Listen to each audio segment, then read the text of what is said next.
আসসালামু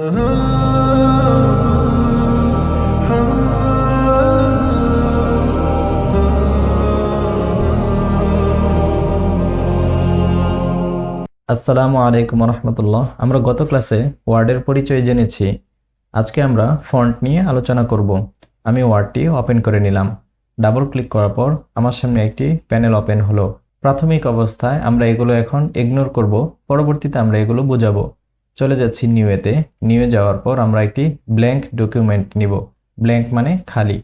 আমি এখানে ক্লিক করার পর একটি ব্ল্যাঙ্ক ডকুমেন্ট নিয়ে নিলাম। এখন আমাদের সামনে গত ক্লাসে আমরা যেই ইন্টারফেসটি পরিচয় করিয়ে দিয়েছিলাম সেটি ওপেন হয়ে গিয়েছে। আজকে আমরা ফন্ট নিয়ে আলোচনা করব। প্রথমে আমি কিছু লিখে নিচ্ছি। আমি লিখে নিলাম বিসমিল্লাহির রহমানির রাহিম। ফন্ট প্যানেলের বিষয়গুলো দেখানোর জন্য আমাকে প্রথমে সিলেক্ট করে নিতে হবে। সিলেক্ট করার জন্য মাউসের লেফট বাটনে ক্লিক করে আমি এদিকে টান দিব। টান দেওয়ার পর সিলেক্ট হয়ে যাবে এবং সাথে সাথে একটি শর্টকাট প্যানেল ওপেন হবে। আপাতত আমি এই শর্টকাট প্যানেলটি ইগনোর করব, মানে দেখাবো না, পরবর্তীতে আমি দেখাবো। আমি এখন চলে যাচ্ছি এই ফন্ট প্যানেলে। এখানে রয়েছে ফন্টের নাম, অর্থাৎ আমি যেই লেখাটি লিখেছি সেটি ক্যালিব্রি বডি ফন্ট দিয়ে লেখা হয়েছে। আমরা যদি ফন্ট চেঞ্জ করতে চাই তাহলে এই যে এরো আইকন রয়েছে, এই এরো আইকনে ক্লিক করব।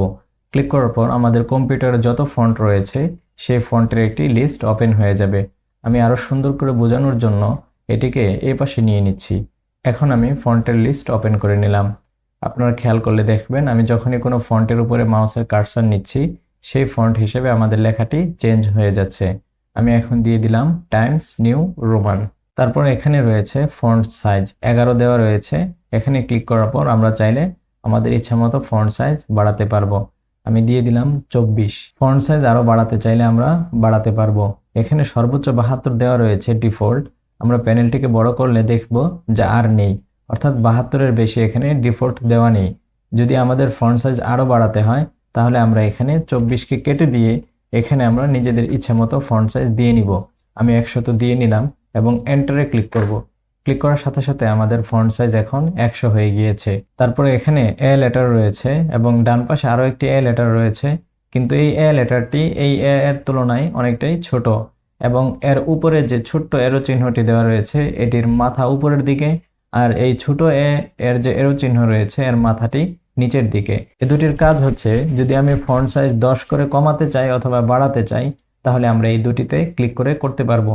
যেমন আমি যদি বড় এতে ক্লিক করি তাহলে আমাদের ফন্ট সাইজ 10 করে বাড়তে থাকবে, আর যদি ছোট এতে ক্লিক করি তাহলে আমাদের ফন্ট সাইজ 10 করে কমতে থাকবে। তারপরে এখানে একটি বড় হাতের এ রয়েছে এবং একটি ছোট হাতের এ রয়েছে, এবং আমরা যদি এই ছোট্ট এরো চিহ্নতে ক্লিক করি তাহলে আমরা একটি প্যানেল পেয়ে যাব যেখানে রয়েছে sentence case, lower case, upper case, capitalize each word, toggle case. Upper case মানে হচ্ছে আমার সবগুলো লেটার বড় হয়ে যাবে। আমি ক্লিক করে দেখাচ্ছি। ক্লিক করার সাথে সাথে সবগুলো লেটার বড় হয়ে গেল। আমি লোয়ার কেসে যদি দিই তাহলে সবগুলো লেটার ছোট হয়ে যাবে। এখানে রয়েছে সেন্টেন্স কেস। সেন্টেন্স কেস মানে হচ্ছে বাক্যের প্রথম লেটারটি শুধুমাত্র বড় হাতের হবে। আমরা জানি যে ইংরেজি বাক্যের প্রথম লেটার সবসময় বড় হয়ে থাকে। এখন আমি এখানে ক্লিক করব। ক্লিক করার আগে আমরা এটি খেয়াল করব যেখানে ছোট হাতের বি রয়েছে, কিন্তু ক্লিক করার পর এটি বড় হাতের হয়ে যাবে। ক্লিক করছি। ক্লিক করার সাথে সাথে এটি বড় হাতের বি হয়ে গেল। তারপর এখানে রয়েছে ক্যাপিটালাইজ ইচ ওয়ার্ড। ইচ মানে প্রত্যেক, ওয়ার্ড মানে শব্দ, আর ক্যাপিটালাইজ মানে বড় হাতের লেখা। তো আমি যদি এখানে ক্লিক করি তাহলে আমার প্রত্যেক শব্দের শুরুর যে লেটারটি রয়েছে এটি বড় হাতের হয়ে যাবে। এখানে ক্লিক করছি। তারপরে এখানে রয়েছে টগল কেস। টগল কেস লেখার দিকে যদি আমরা খেয়াল করি তাহলে দেখতে পাবো যে টি এখানে ছোট আর বাকি লেটারগুলো এখানে বড়, এবং সি এখানে ছোট আর বাকি লেটারগুলো বড়। আমরা যদি এখানে ক্লিক করি তাহলে আমাদের লেখাটিও ঠিক সেরকম হয়ে যাবে। বি এটি ছোট আর বাকি লেটারগুলো বড়, আর এখানে ছোট কিন্তু বাকি লেটারগুলো বড়। এখন আমরা যদি টগল কেসে আবার ক্লিক করি তাহলে আমাদের লেখাটি আগের মতোই হয়ে যাবে। তারপরে এখানে একটি এ চিহ্ন দেওয়া রয়েছে এবং তার নিচে একটি ব্রাশ চিহ্ন দেওয়া রয়েছে। এর কাজটি আমরা একটু পরে দেখাবো। এখানে আমরা চলে যাচ্ছি বি। বি মানে হচ্ছে বোল্ড। বোল্ড মানে মোটা। আমরা বি লেটারটি দেখতে পাচ্ছি একটু মোটা করে লেখা। এখানে ক্লিক করলে আমাদের লেখাটি মোটা হয়ে যাবে। ক্লিক করলাম। ক্লিক করার সাথে সাথে আমরা দেখতে পেলাম যে এটি মোটা হয়ে গিয়েছে। আই মানে ইটালিক। আমরা খেয়াল করলে দেখবো আইটা একটু বাঁকা করে লেখা, তার মানে এখানে ক্লিক করলে আমাদের লেখাটি বাঁকা হয়ে যাবে। আর ইউ মানে আন্ডারলাইন, নিচে একটা টান দিয়ে দেখানো হচ্ছে, এখানে ক্লিক করলে আন্ডারলাইন দেওয়া হয়ে যাবে, মানে নিচে দাগ দেওয়া হয়ে যাবে।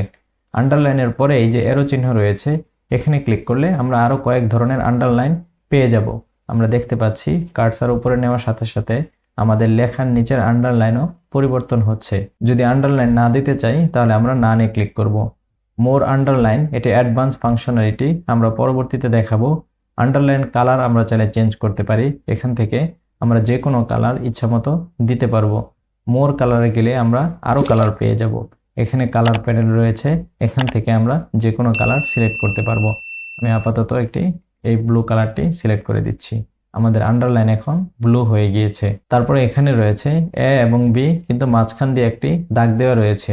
এখানে ক্লিক করলে আমাদের লেখার মাঝখান দিয়েও একটি দাগ হয়ে যাবে। এরপরে আমরা এই যে দুটি বিষয় রয়েছে, এই দুটি বিষয় দেখাবো। এর আগে আমরা এই তিনটি বিষয় দেখিয়ে নিচ্ছি। এখানে ক্লিক করলে আমাদের সামনে একটি প্যানেল হবে, যেখানে ডিফল্ট কিছু স্টাইল দেওয়া রয়েছে। আমরা মাউসের কার্সার উপরে নিলে দেখতে পাবো যে কোনটিতে ক্লিক করলে আমাদের লেখাটি কেমন পরিবর্তন হবে। আপাতত আমি কোনোটি সিলেক্ট করছি না, কারণ আমি ম্যানুয়ালি স্টাইল করে দেখাবো। ম্যানুয়ালি স্টাইল করার জন্য নিচের অপশনগুলো ব্যবহার করতে হবে। প্রথমে আমি চলে যাচ্ছি আউটলাইন। আউটলাইন মানে হচ্ছে লেখার ঠিক চারদিকে একটা ছোট্ট বর্ডার থাকে, চিকন, সেটাকে আউটলাইন বলা হয়। আমি প্রথমে একটু কালার চেঞ্জ করে নিচ্ছি। আমি হলুদ কালার দিয়ে দিলাম। আমি লেখাটি বড় করে দেখাচ্ছি। এখন আমরা যদি খেয়াল করি তাহলে দেখব কালো কালার যেখানে শেষ হয়ে গিয়েছে তার সাইড দিয়ে একটা হলুদ কালারের মতো চলে এসেছে। এই জায়গাটুকুকে মূলত আউটলাইন বলে। আমরা যদি আউটলাইনের অন্য কালার দেই, এখানে সাদা দিতে পারি, যে কোনো কালার আমরা এখান থেকে সিলেক্ট করতে পারি। তবে আমরা যেটি সিলেক্ট করব সেটি আউটলাইনে চলে আসবে। আপাতত আমি এটি রেখে দিলাম। তারপর আমি চলে যাচ্ছি শ্যাডোতে। শ্যাডো মানে হচ্ছে ছায়া। এখানে রয়েছে নো শ্যাডো, মানে এখানে ক্লিক করলে কোনো ছায়া পড়বে না। আর আউটারের নিচে যে অপশনগুলো দেওয়া রয়েছে এগুলোতে ক্লিক করলে আমাদের লেখার বাহিরের দিক দিয়ে ছায়া হবে। আমরা যদি মাউসের কার্সার উপরে নেই তাহলে আমরা দেখতে পাচ্ছি যে কোনটিতে ক্লিক করলে ছায়াটা আসলে কোন দিকে পড়বে। তারপর ইনার রয়েছে, ইনার মানে ভিতরের দিকে ছায়া পড়বে। আর পার্সপেক্টিভ মানে হচ্ছে ছায়াটা একটু শোয়ানো থাকবে এবং তারপর লম্বা করা থাকবে। আমরা বিকেলবেলা যখন রোদ পড়ে তখন নিজের ছায়াটা যেরকম লম্বা হয়ে যায় সেরকম হয়ে যাবে, আমরা এখানে দেখতে পাচ্ছি। তারপর রয়েছে শ্যাডো অপশন। আমরা আপাতত শ্যাডো অপশনটি দেখাবো না, কেননা এটি অ্যাডভান্স লেভেলে পরবর্তীতে দেখাবো। তারপর রয়েছে রিফ্লেকশন। রিফ্লেকশন মানে হচ্ছে আমরা আমাদের লেখাটি যদি আয়নার উপরে রাখতাম তাহলে কেমন দেখা যেত তেমন স্টাইল এখানে করা যাবে। আমরা যদি মাউসের কার্সার নেই তাহলে আমরা দেখতে পাচ্ছি বিভিন্ন স্টাইল এখানে দেওয়া রয়েছে। রিফ্লেকশন অপশন, এটি অ্যাডভান্স, আমরা পরবর্তীতে দেখব। তারপর রয়েছে গ্লো। গ্লো মানে হচ্ছে লেখার ভিতরে একটু আলো চমকাবে। এখানে বিভিন্ন স্টাইল দেওয়া রয়েছে, আমরা এখান থেকেও সিলেক্ট করতে পারি। এখানে একটু লাইটিং হবে। তারপর নিচে রয়েছে মোর গ্লো কালার, আমরা এখান থেকেও বিভিন্ন কালার সিলেক্ট করতে পারবো। গ্লো অপশন অ্যাডভান্স, আমরা পরবর্তীতে দেখব। এরপর রয়েছে নাম্বার স্টাইলস। নাম্বার স্টাইলস দেখানোর জন্য আমি প্রথমে নাম্বার কিছু লিখে নিচ্ছি। আমি এখানে লিখে নিচ্ছি 1 2 3 4 5। এখন একটি বিষয় হচ্ছে আমাদের এই লেখাটিতে আমরা আগে যে স্টাইলে কাজ করতেছিলাম সেগুলো এখানে অ্যাপ্লাই হয়ে গিয়েছে, কিন্তু আমি চাচ্ছি এই লেখাটি একেবারে ক্লিন আসুক। এক তো হচ্ছে আমি ম্যানুয়ালি এখানে ক্লিক করে করে আগের মতো করব। আরেকটি হচ্ছে আমি যদি এখানে ক্লিক করি তাহলে আমাদের লেখাটি ক্লিন হয়ে যাবে, মানে একদম কোনো স্টাইল ছাড়া লিখলে যেমন হতো তেমন হয়ে গিয়েছে। আমি এটিকে এপাশে নিয়ে নিচ্ছি এবং আমি ফন্ট সাইজ বাড়িয়ে দিলাম যাতে করে দেখতে সুবিধা হয়। এখন আমি চলে যাচ্ছি নাম্বার স্টাইলসে। এখানে আমাদের বিভিন্ন অপশন দেওয়া রয়েছে, আমরা উপরে নিলেই দেখতে পাবো যে আমাদের নাম্বারটি ঠিক কিভাবে শো করবে। আমি এই স্টাইলটি দিয়ে দিলাম। তারপর এখানে রয়েছে লিগেচার্স। লিগেচার্স দেখানোর জন্য আমি প্রথমে এখানে লিখে নিচ্ছি অফিস। আমরা যদি খেয়াল করি তাহলে দেখব অফিস এর যে দুটি এফ রয়েছে এর মাঝখানে একটু ফাঁকা রয়েছে। লিগেচার এর কাজ হচ্ছে সে দুটি লেটারকে একসাথে করে একটিতে পরিবর্তন করে ফেলবে। এটি মূলত যারা টাইপোগ্রাফির কাজ করে তাদের খুব বেশি প্রয়োজন পড়ে। আমি এখানে একটি দেখাচ্ছি। আমরা যদি এখন অল লিগেচার্সে যাই, ক্লিক করার সাথে সাথে আমরা দেখলাম দুটি এখন একটিতে পরিবর্তন হয়ে গিয়েছে। লিগেচার্সের কাজ হচ্ছে এটি যে দুটি তিনটি লেটারকে একসাথে কানেক্ট করে দিবে। তারপর রয়েছে স্টাইলিস্টিক সেটস। এটি দেখানোর জন্য আমি প্রথমে এখানে কিছু লিখে নিচ্ছি।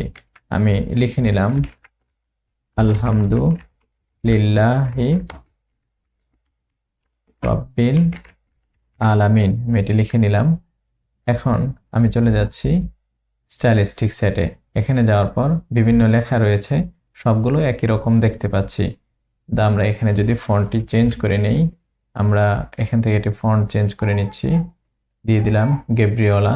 এখন আমি যদি স্টাইলিস্টিক সেটসের নিচে যাই, তাহলে আমরা দেখতে পাবো এখানে বিভিন্ন স্টাইল রয়েছে। এই যে পেঁচানো স্টাইলটা রয়েছে, সেটা দেওয়ার জন্য আমাদের মূলত এটি ব্যবহার করা হয়। এখানে একটি অপশন রয়েছে, এখানে ক্লিক করে আমরা আমাদের লেখার পিছনের ব্যাকগ্রাউন্ড চেঞ্জ করতে পারবো। আমি ব্লু কালারের ব্যাকগ্রাউন্ডটি দিয়ে দিলাম। এখন ব্যাকগ্রাউন্ড চেঞ্জ করার কারণে আমাদের এই যে লেখার কালারটি রয়েছে সেটি দেখা যাচ্ছে না। এটিকে চেঞ্জ করার জন্য আমাকে আবার সিলেক্ট করে নিতে হবে। এই যে একটি গ্রে কালার আসতেছে, এটি থাকলে মূলত আমাদের লেখাটি সিলেক্ট হয়েছে এটা বোঝা যাবে। সিলেক্ট করার পর আমি চলে যাচ্ছি প্যানেলে এবং কালারটি হোয়াইট করে দিলাম। এখন আমাদের লেখাটি স্পষ্ট দেখা যাচ্ছে। তার মানে এই প্যানেলটি হচ্ছে লেখার পিছনের কালার চেঞ্জ করার জন্য, আর এটি হচ্ছে লেখার কালার চেঞ্জ করার জন্য। পিছনের কালার আবার চেঞ্জ করার জন্য আমাকে সিলেক্ট করে নিতে হবে, প্রত্যেকবারই সিলেক্ট করে নিতে হবে। একবার এখানে সিলেক্ট করার পর আমাদের লেখার সিলেকশন চেঞ্জ হয়ে যাবে। আবার কাজ করার জন্য আমাকে আবার সিলেক্ট করে নিতে হবে। তো মোটামুটি ফন্ট বিষয়ে আমরা আজকে দেখলাম। ফন্টের আরও অনেক বিষয় রয়েছে। এখানে যে ছোট্ট একটি আইকন রয়েছে, এখানে ক্লিক করলে সেই বিষয়গুলো আসবে। এই বিষয়গুলো এখন আমি যে দুটি বিষয় পরে দেখাবো বলেছিলাম, সেই দুটি দেখাবো। এখানে রয়েছে সাবস্ক্রিপ্ট আর এটি হচ্ছে সুপারস্ক্রিপ্ট। সাবস্ক্রিপ্ট এক্স এর নিচে একটা ছোট করে 2 দেওয়া রয়েছে, আর সুপারস্ক্রিপ্টের এক্স এর উপরে একটি ছোট করে 2 দেওয়া রয়েছে। অনেক সময় আমাদের লেখার উপরে ছোট করে কিছু লিখতে হয় অথবা নিচে ছোট করে কিছু লিখতে হয়, তখন আমাদের এই দুটি খুব প্রয়োজন পড়ে। আমি বীজগণিতের একটি সূত্র লিখে দেখাবো। আমরা যদি লিখতে চাই a প্লাস বি, এখন আমি হোল স্কয়ার দিব। হোল স্কয়ার দেওয়ার জন্য আমি এখানে সুপারস্ক্রিপ্ট সিলেক্ট করে নিব এবং 2তে ক্লিক করব, তাহলে আমাদের হোল স্কয়ার হয়ে যাবে। আমি এটিকে আনসিলেক্ট করে দিচ্ছি। এখন আমি ইজ ইকুয়াল টু দিব। এখন আমি লিখতে চাচ্ছি a স্কয়ার। এখন a স্কয়ার লেখার জন্য আমি আবারও এখানে সুপারস্ক্রিপ্ট সিলেক্ট করে নিব এবং 2 লিখব। তারপর আমি প্লাস দিব, আমি দিয়ে দিচ্ছি প্লাস, তারপর 2ab প্লাস, তারপর বি স্কয়ার। বি স্কয়ার দেওয়ার জন্য আমি এখানে সুপারস্ক্রিপ্ট সিলেক্ট করে 2 লিখব। এখন আমাদের সূত্রটি হয়ে গেল a plus b whole square is equal to a square plus 2ab plus b square. এখন আমি সাবস্ক্রিপ্টের উদাহরণ দেখাবো। আমি উদাহরণটি দেখানোর জন্য পানির বৈজ্ঞানিক সংকেত লিখে নিচ্ছি, যেটি হচ্ছে H2O। আমি H লিখে নিলাম। এখন আমাকে নিচে ছোট করে একটি 2 লিখতে হবে। আমি সাবস্ক্রিপ্ট সিলেক্ট করে নিলাম, তারপর 2 লিখলাম। এখন আমাকে এখানে O লিখতে হবে। O লেখার জন্য আমি এখানে সাবস্ক্রিপ্ট আনসিলেক্ট করে নিলাম। এখন আমি এখানে O লিখব, অর্থাৎ H2O, যার অর্থ হচ্ছে পানি। অনেক সময় বাংলা লেখার জন্য আমাদের এই দুটি ফাংশনের প্রয়োজন পড়ে। আমি একটু ফন্ট সিলেক্ট করে নিচ্ছি। আমি এখানে লিখে নিচ্ছি আমার সোনার বাংলা। দেখা গেছে যে আমার বাংলা এই শব্দটি সম্পর্কে কোনো টিকা বা দ্রষ্টব্য লিখতে হবে, যেটির নাম্বার হচ্ছে 1।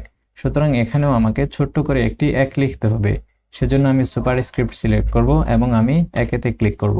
তাহলে আমার উপরে ছোট করে একটি 1 লেখা হয়ে যাবে। অর্থাৎ আমরা যদি উপরে ছোট করে কিছু লিখতে চাই তাহলে আমরা সুপারস্ক্রিপ্ট ব্যবহার করব, আর যদি নিচে কিছু ছোট করে লিখতে চাই তাহলে আমরা সাবস্ক্রিপ্ট ব্যবহার করব। আজকে এ পর্যন্তই। ইনশাআল্লাহ আমরা আগামী ক্লাসে প্যারাগ্রাফ এবং ক্লিপবোর্ডের ফাংশনালিটিগুলো দেখব। আসসালামু আলাইকুম ওয়া রাহমাতুল্লাহ।